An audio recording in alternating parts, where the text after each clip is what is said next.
اعوذ باللہ من الشیطان الرجیم بسم اللہ الرحمن الرحیم السلام علیکم ورحمۃ اللہ وبرکاتہ۔ سخت سردی کا موسم تھا۔ وہ سونے کی تیاری کر رہے تھے کہ اچانک ان کی بیوی کے ہاتھ سے پانی کا برتن گر کر ٹوٹ گیا اور پانی کمرے کی چھت پر پھیل گیا۔ انہیں بہت پریشانی ہوئی کہ اب پانی نیچے ٹپکے گا اور نیچے ٹھہرے مہمان پر اگر پانی گر گیا تو انہیں تکلیف ہوگی۔ انہوں نے فوراً اپنا لحاف اٹھایا اور اس پانی پر ڈال دیا تاکہ لحاف پانی کو جذب کر لے اور پانی نیچے کمرے میں نہ ٹپکے۔ لحاف نے پانی تو جذب کر لیا لیکن اتنا گیلا ہو گیا کہ اب اسے اوڑھنا ممکن نہ تھا۔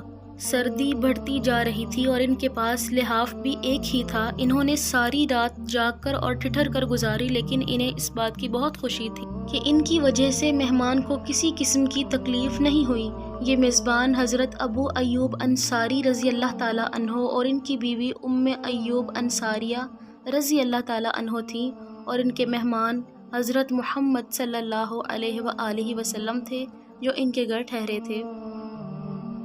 حضرت عثمان غنی رضی اللہ تعالیٰ عنہ نے ارشاد فرمایا، ام المؤمنین حضرت عائشہ صدیقہ رضی اللہ تعالیٰ عنہ روایت کرتی ہیں کہ جب حضرت عثمان غنی رضی اللہ تعالیٰ عنہ ہمارے پاس آتے تو حضور اکرم صلی اللہ علیہ وآلہ وسلم اپنا لباس درست فرما لیتے اور فرماتے کہ میں عثمان سے کس طرح حیا نہ کروں جس سے فرشتے بھی حیا کرتے ہیں۔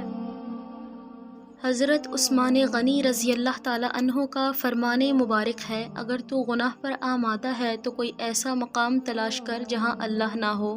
مزید ایسی اسلامک ویڈیوز دیکھنے کے لیے ہمارے چینل ماریہ خان وائس کو سبسکرائب کریں۔ اللہ حافظ۔